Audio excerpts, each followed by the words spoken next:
Many North Carolina families are crossing state lines to pick up popular school supply items, such as sticky notes and calculators to take advantage of tax-free weekend. The game uses an augmented reality to lead you to places in the real world, places like this, the NASCAR Hall of Fame in Charlotte. And people can come here to High Country Community Health to get screened free of charge. North Carolina continues to remain in the political spotlight today as Donald Trump pays a visit to the Carolinas. Trump is expected to address thousands of veterans here at the National Veterans of Foreign Wars Convention held in Charlotte. This is Trump's second consecutive day in North Carolina as he held a campaign rally yesterday in Winston-Salem. Hillary Clinton also addressed veterans yesterday when she made her appearance at the VFW convention. It's a long tradition for candidates to appear at this convention during an election year. Now, this convention is not open to the public, but Time Warner Cable News continues to bring coverage all day. In Charlotte, Kacey Howard, Time Warner Cable News. Good morning, Vanessa. As you can see behind me, the damages is still extensive after thousands of people remain without power after a long line of storms came through the Charlotte area on Friday evening.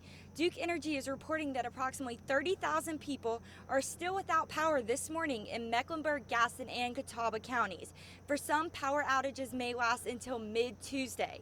Duke Energy plans to have 395 workers out today working on fallen trees and restoring power lines. To find out more information about the power outages in your area, text REG to 57801 for updates in your neighborhood. In Dilworth, Kacey Howard, Time Warner Cable News. This is from my elementary school way back in the days. Charlotte gamer Ryan Norris is just one of the many people who is already hooked on the latest mobile game. It's called Pokemon Go, and it's the newest handheld game coming from the Nintendo franchise. This is the first time I've ever gone. I'm excited to go outside to play my brand new video game. The game uses an augmented reality to lead you to places in the real world, places like this, the NASCAR Hall of Fame in Charlotte.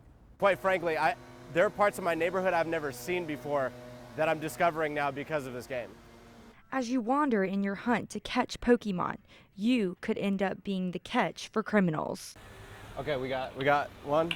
In Missouri, a group of armed robbers led players to one of the Pokestops. And in Wyoming, a 19-year-old girl was walking around looking for Pokemon when she ran across a dead body. I will say it's a little dangerous if you're going out on your own, so I got my wife to drive me around. But despite the dangers, the app is growing in popularity, becoming the top grossing app in app stores for Android and Apple. Like that, you caught a Pokemon. It's really the exploration thing. That's really cool because it really encourages you to go out in your local community, find new places that you haven't gone, and try and catch them all. In Charlotte, Kacey Howard, Time Warner Cable News. I would like to thank you for all of your help and service. Thanks, Mackenzie Mann. Cards, food, and water are the usual things the community donates to officers at the Belmont Police Department. When it started was maybe one or two people, then it became almost like a regular basis. I mean, either somebody dropping something off or calling or thanking us. But on Tuesday, the officers received a gift that could save their life. This week, we actually had a local business owner in Gastonia purchase for us 5 active shooter survival vests. The vests fit on top of officers' uniforms and weigh about 15 pounds. It allows us to go get protect ourselves against the threats that we've been seeing in other cities. And each of the 5 officers on duty at the time will stay protected. Just sit in a car, and if an officer gets dispatched to a active shooter type situation, you just slide it right on top of what they're wearing, and then they're prepared to deal with that threat. Police Chief Skip Clark wrote a letter to thank the community. I just thought, maybe nice in the way around to kind of thank everybody for their support and make sure they understand that we do appreciate that. In hopes that the community will stay bonded. It's been a really uplifting experience for us, and I think it's just we need to continue to connect with the community, and that gives us, that opportunity. So, thank you for saving the day, Stella. In Belmont, Kacey Howard, Time Warner Cable News. Some kids got a chance to hoop it up with Kemba Walker on Thursday. The 2-day camp in Indian Trail featured Charlotte Hornets point guard who flashed some of his skills with the youngsters. There were hundreds of kids at the camp, and Walker says it's just fun seeing them have fun. After camp, Walker took 10 of the kids to Dick's Sporting Goods to help them shop for athletic gear.